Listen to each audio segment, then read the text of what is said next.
Good afternoon, everybody. Welcome to the January 26th radio show. As you know, these shows have been quite intermittent. I've had to be very sporadic with them for various reasons, obviously the creation of the film and such. But there are 4 more lectures, if I remember correctly.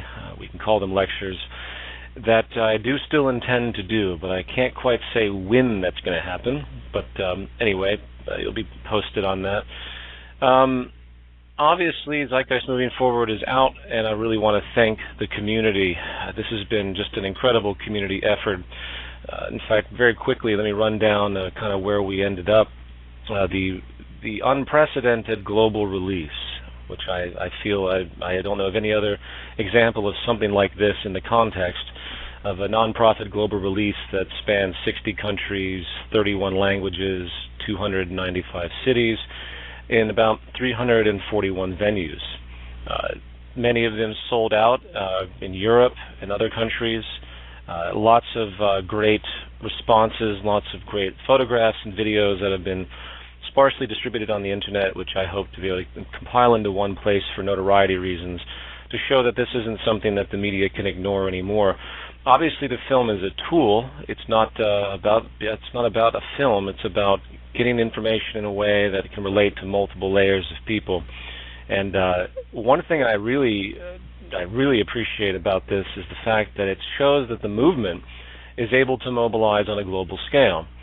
This event, coupled with Z-Day, is really a wonderful testament to what is possible with our current resources, even as small as we are in proportion to the global population. But it's powerful, and I hope everyone understands that this is it's an unprecedented type of communal event. And the fact that we're going to continue to do this, I think, is going to gain a lot of interest by a lot of different people. So those out there that have been able to generate a surplus from their screening, you know, obviously from the contracts, it goes towards Zeitgeist Day and your future work. I took a loss pretty much across the board for many different reasons. We had a great response in certain venues, but overall it dissipated, and I also had to pay a lot of money out for other things. But that's okay. It was more or less expected. Let's see here. But yes, the community effort is wonderful, and I think everyone needs to set their sights on Z-Day 2011, coming up March 12th and 13th, if I remember correctly. The London main event is on the 12th, so that's where interest is going to move. And I hope everyone really anticipates a large crowd in your region. I think it's going to be very effective. One note about the movie itself, the kind of underlying credit, if you will, that definitely needs recognition has to do with the translation team, which I think we had about 500, organized by Ray, or G-Man, on the forum, who deserves a big pat on the back, along with all of the translators. They were able to generate these translations of a very long film in a very short period of time with, from what I can tell, a high degree of accuracy. So it's truly amazing. The translation team cannot be downplayed. They are the bridge of all of our information. So I hope everyone, if you want to join the team, it's there, very well organized, and please appreciate those that have taken such time to do so. Let's see, I have a bunch of things I want to go through today. I'm trying to get myself organized. Excuse me, I'm a little bit tired. But the release in general of the film and the response has been sporadic and sparse. The mainstream more or less is still ignoring it.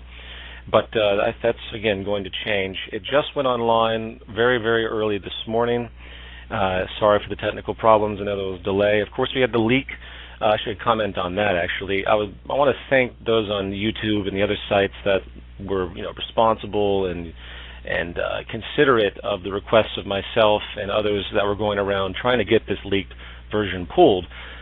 Though I do have to comment that some others were, in fact, extremely belligerent, to say the least, as though they have the right, or since they can upload this version, which is not supposed to be released on the internet, that they have some intrinsic allowance to do so, with no disrespect to myself or anyone else.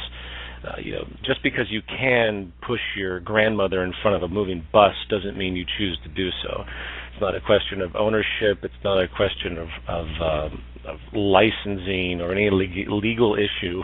it's a question of decency. So I want to personally chastise those out there that have been insulting towards me. I had some that even went out of the way to ban me from their YouTube channel after I tried to communicate with them, expressing the very simple concern: would you please take this down? It isn't my full intent. I have a fully prepared thing I'm going to upload in one day. I'd really appreciate it. And then they act belligerent. It always reminds me of the state of affairs when I see things like this, just how spoiled and how neurotic many in this culture have become, where they think the world owes them everything. And anyway, I won't go on a tirade about that, but it was disconcerting. But 99% of the people out there actually were very considerate. So it's always the 1% that mess you up and sort of give you a disheartened feeling. But overall, I was actually very happy with the responses. But I just wanted to comment on that. Yeah, there was one thing that I did want to make a point of, and I probably should try and bring up this article regarding prima facie associations. If you want to learn how to deal with people that don't understand the movement, or maybe even go out of their way to provide disinformation about the movement, which there are many of these individuals now. In fact, since the Tucson, Arizona associations, the prima facie associations, which I'm about to go into, came out with regard to my first film, which, by the way, is one of the most sourced films in documentary history. These people dismiss it as though there's no background. It's just sort of rantings and ravings of some mad director or something. Hundreds of people are in the film in abstraction, and the sources run into the thousands. So I find it hilarious that, as an aside, that this belligerence, which is still going on, the mainstream media has subsided. All the contacts I sent them my response, which was posted on the website, the Zeitgeist Movie website, and they all shied away very, very quickly. They were probably expecting some kind of tirade, or, I've even spoken with a few people on the phone trying to inch in movement information, and once they realize I'm not some, quote, conspiracy theorist telling them about aliens and whatever the hell they assume, then they immediately realize that they have nothing that they can work with.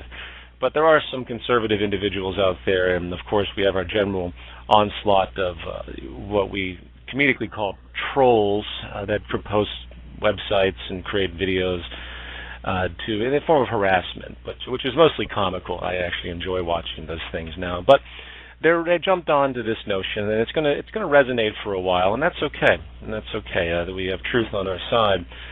So I'm not worried about it. And if it wasn't my film being attacked, it would be something else with respect to the movement itself, because the movement is the real fear. It has nothing to do with my films at all. But there was an article that came out as a review regarding to prima facie associations that I wanted to pull up. And I don't have it in front of me, so I'm just going to recall it from memory. I believe it was the Sun-Times in Chicago, the very first review. And if you punch up Sun-Times, Chicago, Zeitgeist Moving Forward, you'll probably find this review, and if you read it very carefully, it is basically a testament to how surface associations can influence others and, of course, block your own recognition. For example, the very opening quote of the film is by an artist. He's an artist. But the guy in the review could only refer to him as a communist, setting this tone for the whole film as though it was communist. He puts my name in the same sentence as L. Ron Hubbard with respect to science. And again, he does it in this surface gloss over. It was amazing just to see. And if someone reads this and they don't know anything, and they're not able to think critically or investigate, because the entire basis of that article was without any form of critical thought at all. In fact, it was the definition of lack of critical thought, the way he approached his interpretation of the film. And there's many more like that. I'm not trying to single this individual out. It's rampant throughout all reviews and any type of criticisms. The first thing they do is try to make prima facie associations. But a case study in non-critical thought, and if someone reads it, they would just make these loose associations, know nothing else. And that is how propaganda started, and that's how it permeates.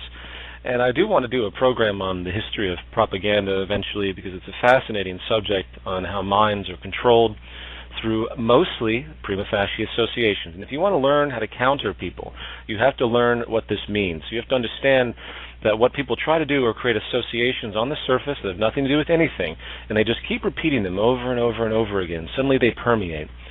And then you end up with this distorted surface view of a particular subject because of this ongoing association.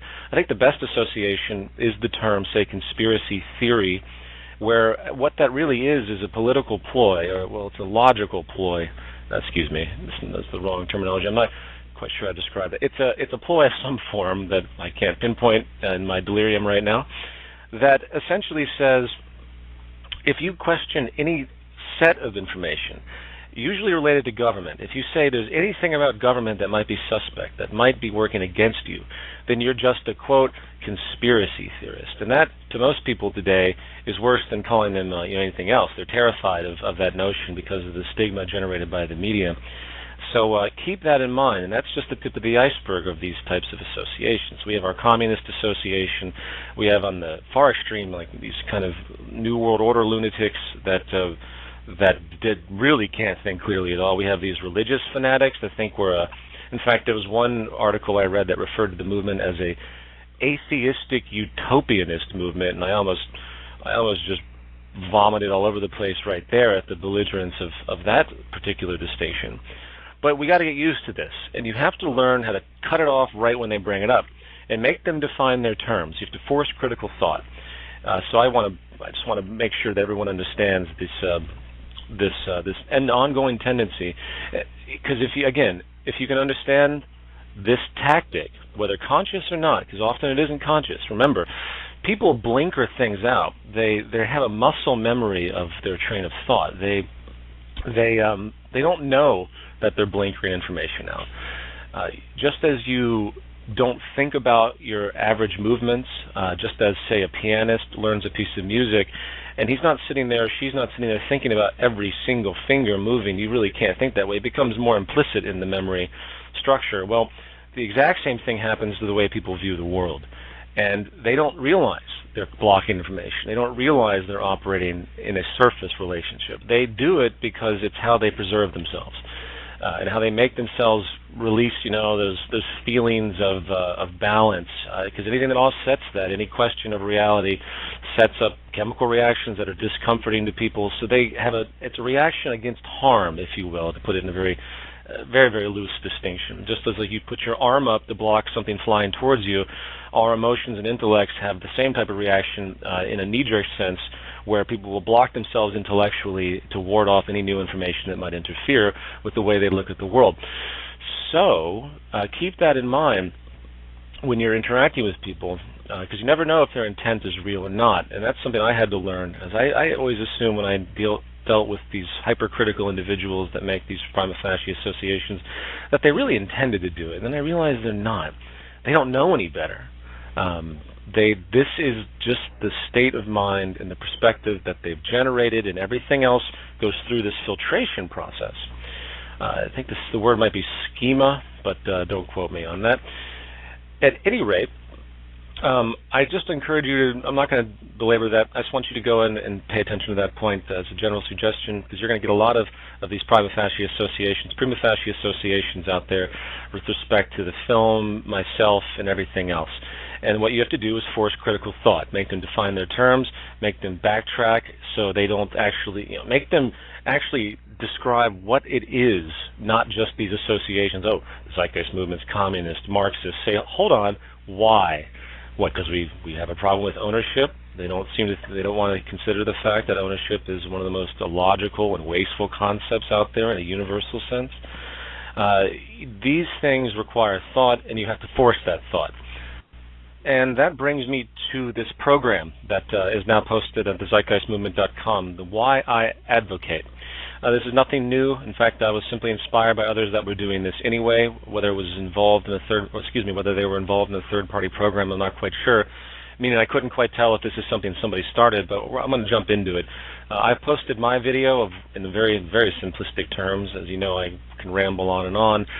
But of why I advocate the Zeitgeist Movement, the Venus Project, and the resource-based economy. what I'd like everyone out there to do, and this is going to be an ongoing development, is to make a simple video, state your name, where you are, or whatever information you feel you want to provide to show diversity, because it is very important we show global diversity here, and describe why you advocate. Do it in your native language if you want to. Add subtitles to it. Spend maybe 1 minute to 3 minutes.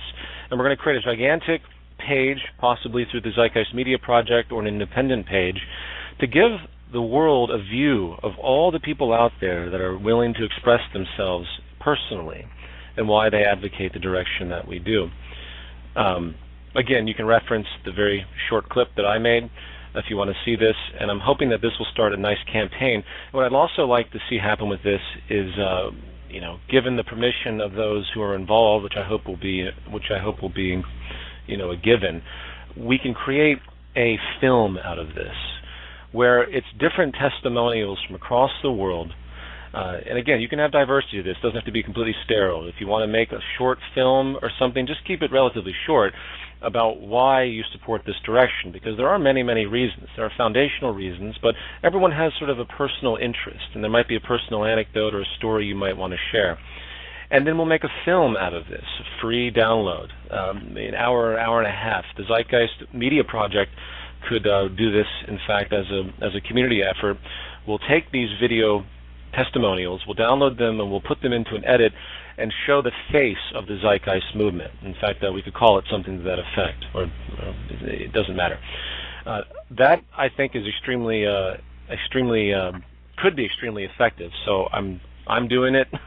We'll see what happens. I hope it catches on. Please do this. I would love to see thousands and thousands of faces out there from across the world showing why they advocate. So we can show the nature of critical mass. Again, the only thing that will stop, the tactics of the establishment, and I hate to sound so, make it sound so, I'm not sure how to describe that, but there is a propaganda machine, whether you want to admit it or not, both conscious and subconscious, and the only way to stop it is to show critical mass.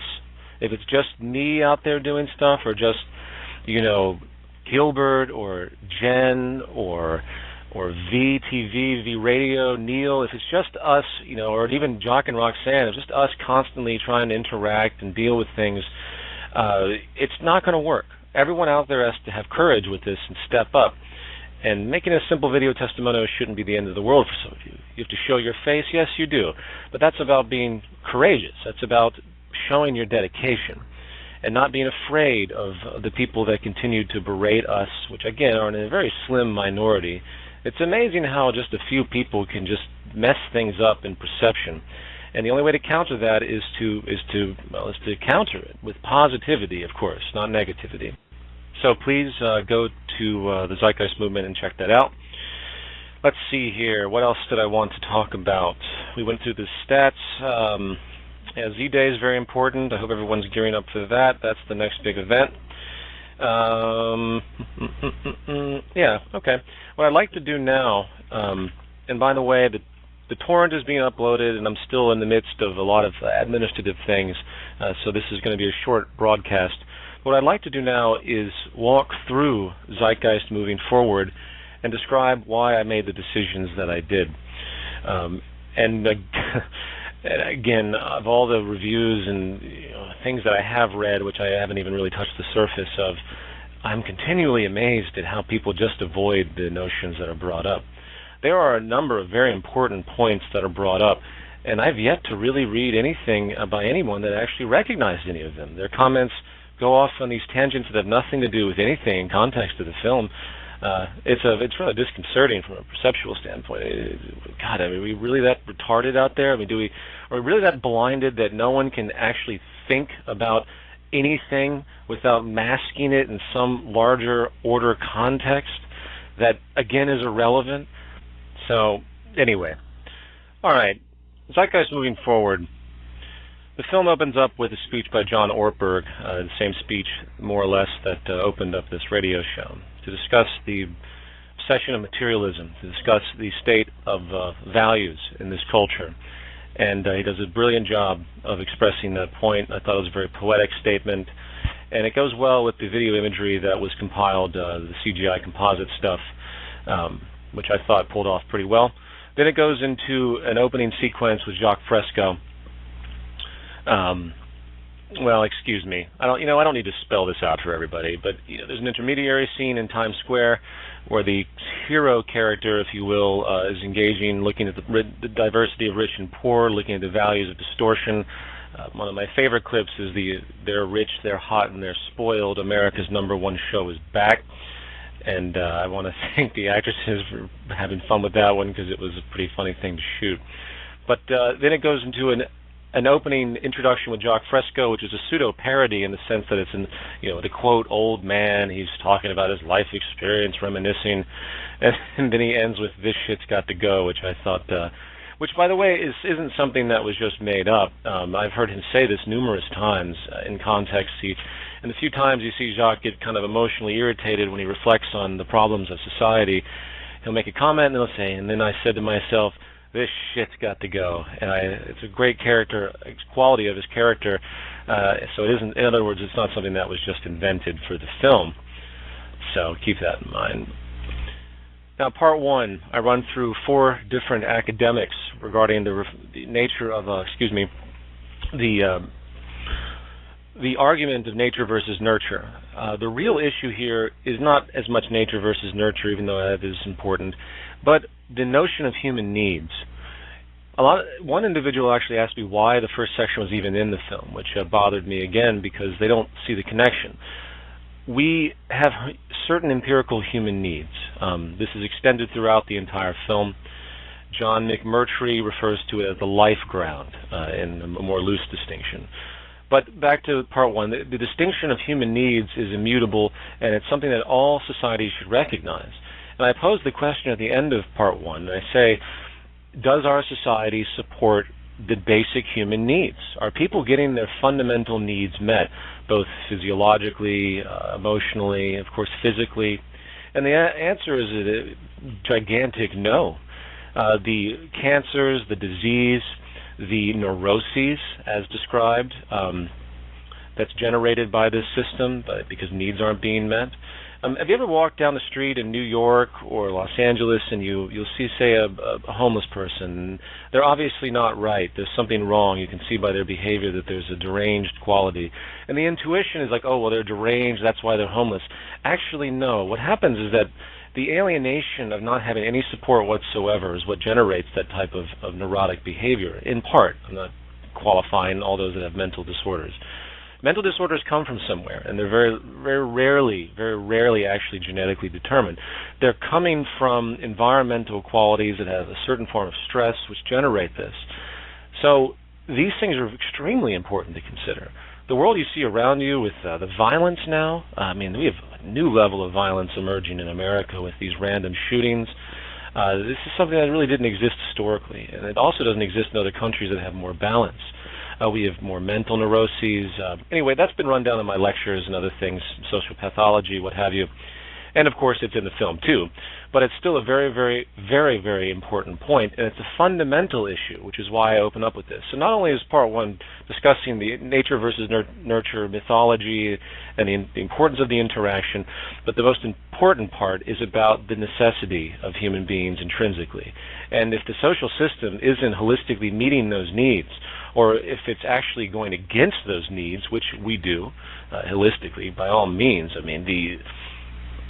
the food that we eat, which is generated with a heavy cost efficiency mechanism, loaded with all sorts of things that are obviously related to all sorts of problems in health, not to mention mental disorders most likely as well in infancy.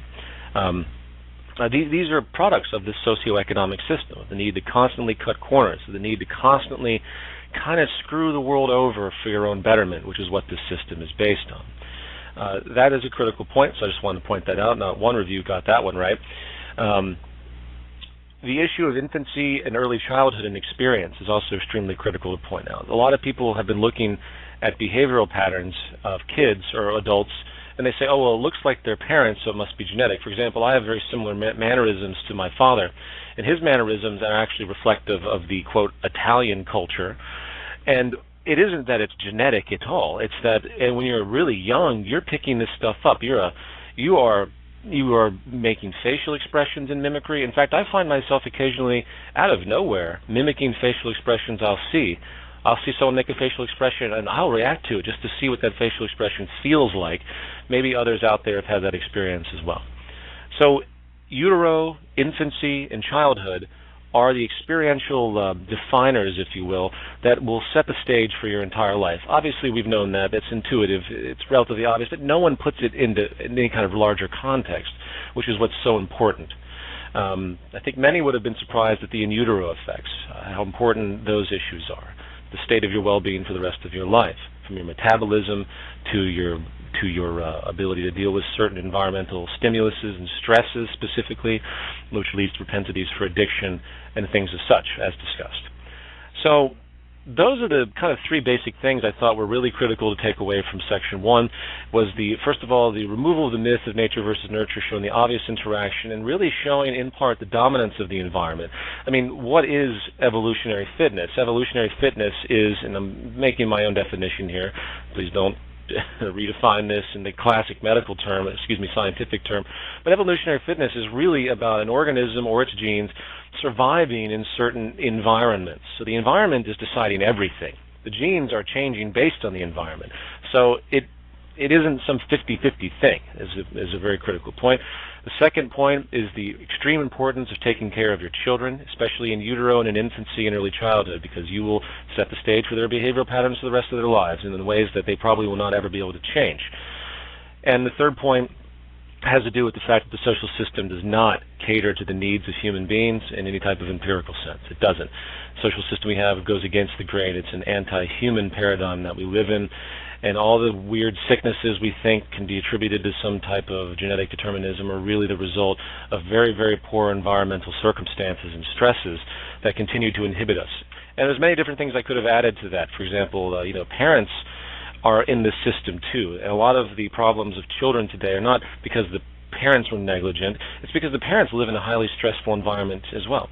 So they have to submit to their own private dictatorship. They have to worry about their finances. They have all of these stressors based on the economic structure, that relate back to how they take care of their kids, whether they're available or not. And so it's like a vicious cycle, a multifaceted, vicious cycle where the socioeconomic system invades and distorts the human being. And this leads us into the second part of the film, social pathology. Social pathology discusses many things I already had in my lectures, which of course was called social pathology, but it begins to define the system. And again, unannounced to all the reviewers, it discusses two fundamental issues. One is the fact that the market system, by the way, I reinvent terminology here for the sake of clarity. We have the market system, we have the monetary system. Market system is the traditional concept of a competitive system where everyone is exchanging goods and competing for labor, cost efficiency, everything else that anyone learns about in the classic economics course. And then there's the monetary system. Monetary system is the underlying set of rules. Both of these systems have intrinsic problems as they exist, and put together are just a tornado of ill-gotten. How do I come up with this stuff? I'm going to pretend I didn't just say that. It's a perfect storm of aberration, if you will. Sorry, I can't think clearly right now, so if I don't make any sense, just bear with me. Hopefully my gesture will come across. And what happens in the market system is one gigantic waste machine. We talk to all these environmentalists out there talking about how we have to be conservative, yet they believe in this system. Some people out there actually have used the term sustainable business. Sustainable business. I'm sorry, there's no such thing as a sustainable business. Business is based on division, cost efficiency, competition. It's based on ignoring the external reality for your own narrow self-interest. It's about you can't possibly be globally conscious about a resource or the best production methods and strategy and high efficiency, or the best efficiency, if you will, best meaning everything that's possible at that point in time, the most efficient scientifically possible at that point in time. All those things get thrown out the window if you're involved in any type of monetary-based business. It's impossible. So that's the smallest sign. Market system is a gigantic waste machine. Then there's the monetary system. Monetary system is a debt machine, among other things. Debt and inflation machine. It's a bankruptcy machine. It is a pyramid scheme that fails on its own weight over and over and over again, and will continue to do so as we, continue to do so in more cataclysmic ways as we enter this new paradigm where we've exhausted the capacity of this system to reabsorb itself, meaning the only way you can save the the monetary system is to basically stop the game. You're going to have to stop the debt game. And then we're going to see this. You're going to see debt forgiveness begin to emerge as the countries come together and wonder why all of them are going bankrupt because of this viral debt machine that's been generated that serves the establishment in many ways for a certain period of time, but then it has to be nullified. And of course, if they do that, they're just going to restart it again, and it's just going to happen all over again after much suffering occurs on many different levels. The public always suffers in circumstances like that. When the states come together to save themselves, the masses will always continue to suffer. So those points were never addressed in anything that I read.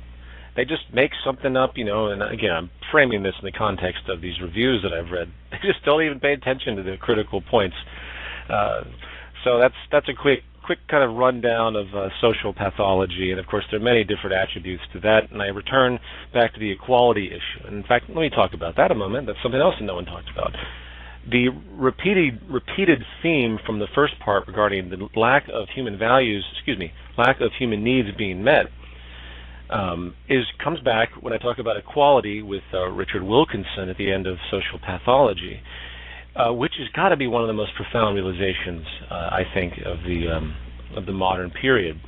That this inequality that we think is so given, that we have assumed that is actually positive, in fact, in most circles, is nothing but holistically detrimental, explicitly, across the entire board of almost every form of public health issue. And again, none of the people that reviewed the film even touched that one either. And a final point, I go after the basic traditional economists out there, specifically the Chicago School, to show that regardless of how brilliant their analysis might be within the confines of the monetary system, they don't touch anything with respect to life ground in the terminology of John McMurtry. And this is all you need to have on your belt to counter those that think that the free market system is somehow an empirical notion of human development, of social conduct, that there's no other option. You have all these individuals out there that think it's impossible to have a world without money. They're locked into a value system. And the thing is that they don't regard anything real, and that's the problem.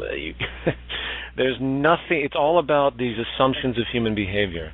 That's all it is. And I did a lecture, one of my prior lectures. If you're new and want to hear more about these subjects more extensively, I do recommend the prior, I believe, 4 lectures I did before the release of the film. And I do talk about the monetary system, and I do go into economic theory, which 99.9% of it is theoretical and utterly decoupled from anything natural and real. Things don't have to be this complicated. And at the very bottom of it all, they don't regard anything with respect to, again, natural resources and natural processes. It's all about some assumption of tyranny, and I bring that up in the film as well in part 4, that apparently the only thing that we should be fearing are other people. We shouldn't be afraid of running out of resources. We shouldn't be concerned about the lack of efficiency in the waste machine known as the market system. We shouldn't be concerned about the extensive debt. We shouldn't be concerned about the fact that human needs aren't being met, which is generating more violence than anything. No. Let's just worry about this idea that there's going to be a tyrannical guy or girl that will have us all on leashes if we ever submitted to a system that could be centralized, that is actually designed, that is actually organized in a systems approach to take care of humanity, whether it's in a city system or the entire world. Can't let that happen. Got to have your freedom, which of course is a complete illusion with respect to the market system. You're only as free as your purchasing power will allow you to be, and that's the end of that. So, a little quick aside on that. I strongly suggest anyone to read Ludwig von Mises and all of these individuals. Of course, everyone knows about Keynesian philosophy and things as such. And ask yourself the question when you're reading these philosophies, say, well, where does the information about resources, where does a human need come in? Where's the science of production? Where does it talk about the most efficient means to optimize production and distribution? None of that comes into play, none of it. And that's a serious, serious problem. It's inapplicable, okay? So, and I'm happy to, in the future, to engage market economists if they want to discuss this issue, because there's no way they can defend it, because it's completely anti-human, and it's completely abstract, and has nothing to do with anything on a tangible level, except its own little world of self-referring discourse, which justifies itself based on its own frame of reference internally. It just keeps going in circles. It doesn't relate to anything on the external, and I won't belabor that. So, that, I guess that more or less summarizes the social pathology section. There's, of course, a lot more to it, but, yeah, I think that's good enough for now. Let's consider part 3 now, Project Earth. Project Earth, of course, is derived from a prior lecture, and what I did was simply show a logical train of thought as opposed to, this sort of kind of just presentation of the idea. The idea was simply to say, okay, listen, this is reality. Here's our physical resources. What would we do based on modern knowledge to start a new system without having to consider any of the nuances that we consider today or think are real, which mainly are not? Forget, even if there was, say, some detrimental attribute of human nature, let's just ignore that for a second and say, what if no people lived here? Let's just assume it's a completely theoretical model. And this is what we have. We have a resource-based economy from the ground up, from the recognition and measuring of resources, the tracking of resources, to a holistic optimized system based on not one notion of opinion, based on peak efficiency, all calculable. It's always a little difficult to talk about, using a computer to regulate these things, mainly because people just, they can't think about that. They're so used to the political structure, and it seems so cold, but it's not. It's a technical process. Life is a technical process, and there's really no other way to be efficient than to apply updated knowledge about what we understand with respect to scientific evaluation and constructing the tools in the most efficient and durable ways for reasons that I shouldn't have to even go into, because they're so obvious. If you're like me, I get painfully bored when I watch part 3 in certain areas because it's so obvious, but it has to be stated because we're so decoupled that people don't even comprehend these things. They don't even see it. So I had to kind of spell it out in a very ABC, kindergarten way, and I think, frankly, I had to do it. In other words, there's no other way. And again, none of the reviewers touched that at all either. So, what else can I say on that? I mean, everyone that's familiar with our work knows this approach. It's completely self-evident. I do expand on the city system to bring in, a more personable notion, simply to point out that this is how the city would construct itself, just like the globe would. Also, I want to point out that Federico, the Italian chapter coordinator, made a comment regarding the open source, open access to the programs that would be utilized to continue to have society organized. First of all, human access isn't a decision process to this, it's a recognition process. Remember, we're all scientists, and the act of a scientist is to process data, not to make decisions on it. They arrive at their conclusions, and this is frankly how every human being should organize all of their thought. In an advanced culture, we would think in a scientific sense. There would be no reason to just blindly assume certain things. There would be no support for it. It wouldn't be reinforced. You'd have a physical referent to everything that you think and believe, and that's the only way you can decide if something's true or not. There's nothing dogmatic about it. That is the nature of intellectual evaluation today.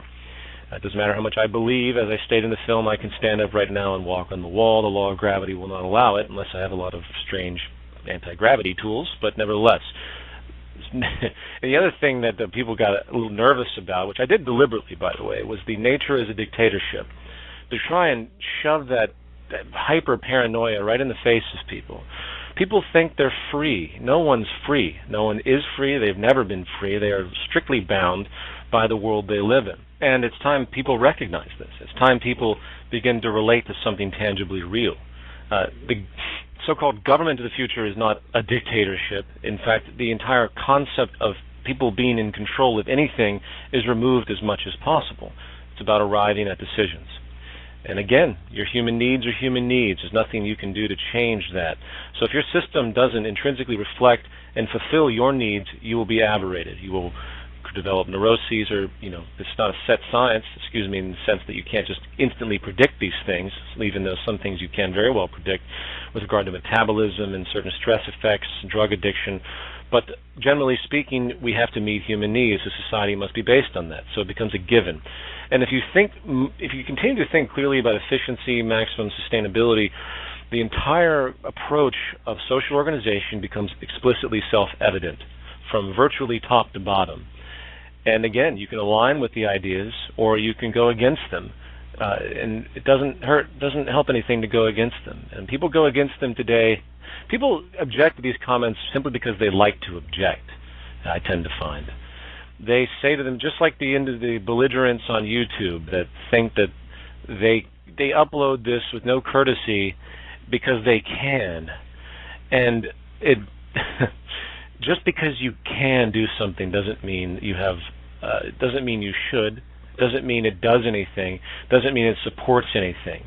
This idea that something can be done is an absolute wrong notion. The security, for example, in the world today. Anyone can blow up a plane, an airport. Anyone can do it if they want to. They can. It doesn't matter how much security you have. They can. The reason they don't do it because it doesn't do anything. It's not sustainable. It's not sustainable to have that behavior. I can go to a newspaper machine, and I can put a quarter in, or whatever the cost of a newspaper is now. It's obviously much more than that. And I can take a whole stack of newspapers. I could take 30 newspapers. I don't, because why the hell would I want 30 newspapers? They're all sitting there. You take one. I mean, when you think about the subtlety of society, subtlety of certain effects in society, that we sort of have a lot of trust in the system. People can do a lot of things, but they choose not to because it doesn't help anything, and they're not reinforced to be corrupt in that particular area. And it's again a testament to the way things can work in a resource-based economy, where a lot of the fear issues that people have irrationally become highly dissipated because there's no reward for the actions or so-called tyrannical behavior or fraud that people fear in the current society, which disables a lot of trust in social capital. But anyway, I'm not going to belabor that. Let's see here. Okay, so part 3 runs the entire gamut of a resource-based economy. I introduce a lot of other ideas. I introduced mechanization in a very clear way. That's another very, very critical point that the reviewers explicitly ignore as well. I will state again, the labor class, it's over. The jobs are not coming back across the world. People say, how can you say that? Because if you know anything about history, if you've tracked anything with respect to what's occurred historically, it becomes abundantly clear. And I've read dozens of books on technological unemployment. In fact, it's weird. Most of the books on technological employment stop about 15 years ago, maybe actually even longer than that, for the dominant discourse on it. You get people like Jeremy Rifkin, who continued to write books. He's one of the few out there. Now it's starting to come back. Now it's starting to be admitted. Mechanization will continue. It's not going to stop, and the unemployment you see is going to continue to increase.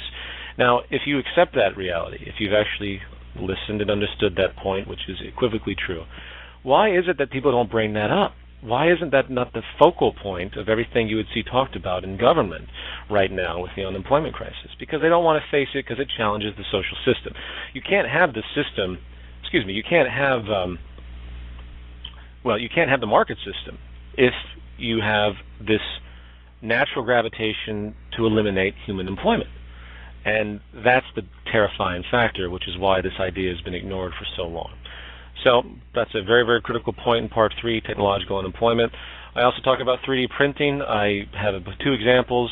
I have Adrian Boyer of the RepRap product, and it's a self-replicating machine. It's a very lo-fi machine, but it's beautiful in its poetry. That's why I included it. It's not some high-tech thing. It's just very unique in its originality and what it advocates, and you can actually duplicate it for other people, which I think is a wonderful idea. Then I extend to the individual that invented contour crafting, which can make homes.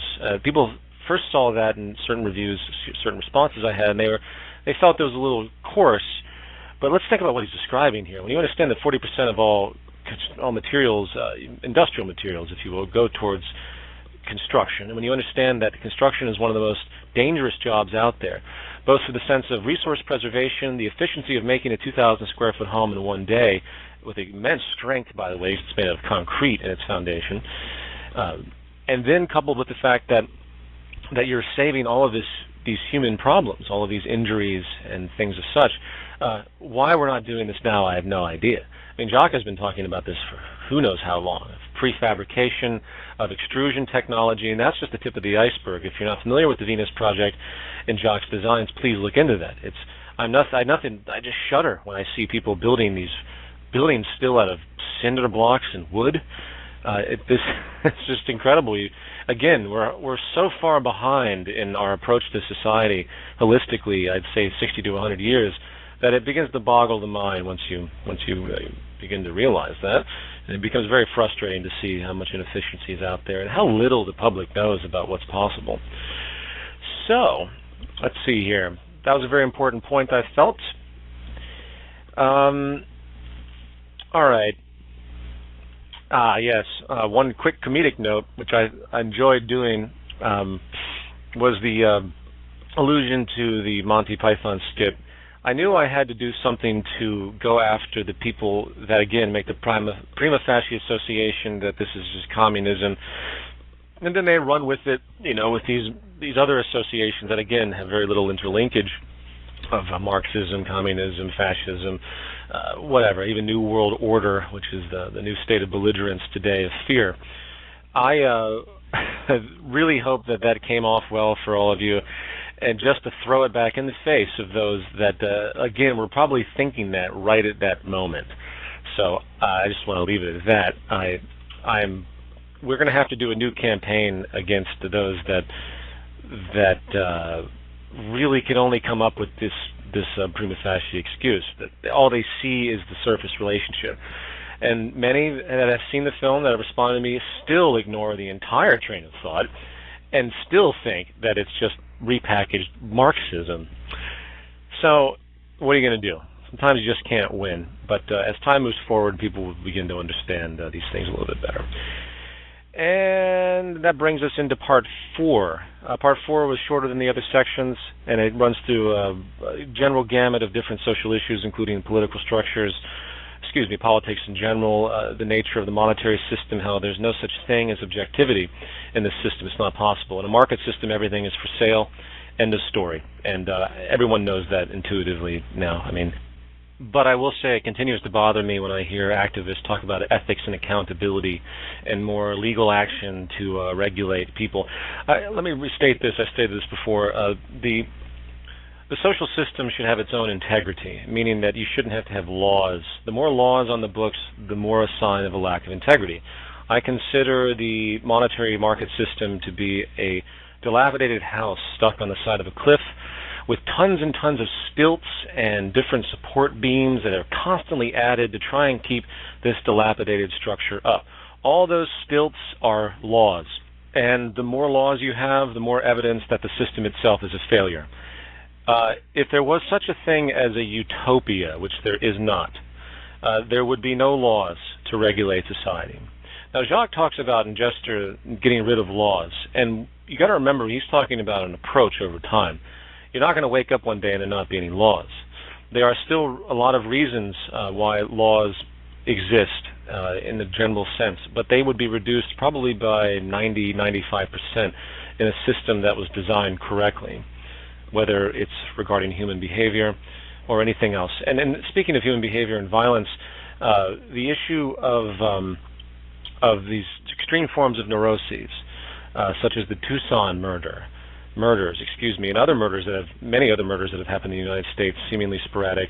What do? They demonize these individuals that are obviously very sick people. In a humane society, you wouldn't give them the electric chair. You wouldn't throw them in a concrete cell. You would take them and you would try to figure out what the hell happened.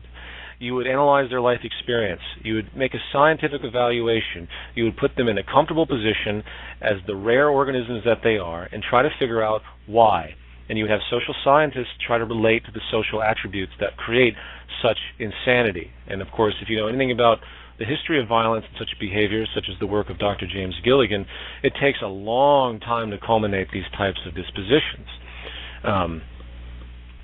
So that's what we do in a humane society. And then you would learn more, and then that would be applied to the social system through most likely education. People in early years would be taught not to be competitive and jealous and all the things we think are given in the current society. It wouldn't be acquisitive. You wouldn't have the distortion of giving kids gifts as a sign of their status at a very young age, which creates very often neuroses throughout their entire lives, where they just want acquisition. It creates a dopamine reaction. It's a positive thing that's reinforced. You can condition people to do just about anything and get their chemicals to respond in positive and negative ways through such conditioning. So keep that in mind. Just remember, we're coming out of the dark ages on this planet, and there's absolutely no scientific evaluation in most basic fields. The very idea we even have prisons in the form we do today is representative of a time period so long prior, of such grave misunderstanding of human behavior, and it's truly horrific when you put it into into perspective, just how sick these notions really are. Anyway, I'm slowly kind of running out of time, and I really have to get back to some other things, but I want to continue with this. Part 4. One thing I really appreciated, which I hope everyone got, was the notion by Dr. Gabor Mate regarding the value systems of the public reflecting the values of the dominant powers. This is really important, and it will make the world will make a lot more sense, especially with what we call the self-appointed guardians of the status quo, which people that tend to uphold this system blindly, again, without any critical thought about it on any real level. They support the values, so we look up to people like Donald Trump or Bill Gates and Warren Buffett, when really, if you cared about social contribution, you'd have an entirely different spectrum of people that you would look up to. You wouldn't look up to, in other words, success would never be measured by money. That's completely false. It's utterly false to measure success by money, but that is what the system reinforces, so the values support it as such. I thought that was a very important point. Let me continue going through this. I am just skimming through the film myself to see what jumps out at me. The final thing I'll talk about is peak oil in the film, and peak oil is an important issue. And I extend that into the basic resource issues that are also increasing from global poverty. And again, none of the reviewers touch this either. This is real, tangible data supported by years, decades of evidence that's showing trends of degradation across the entire spectrum of society. And these reviewers pay no attention to these important points.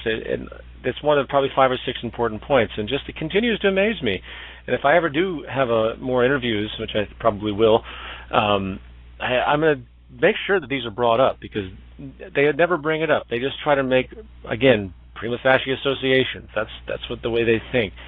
So they ignore everything. It's just blows your mind. Anyway, sorry to sound a little bit irritated, and I hope everyone liked the overall gesture. You notice this film, the end gesture, I didn't really load this film up with music like I did the prior films. It's not as much of an aesthetic in this kind of direct sense.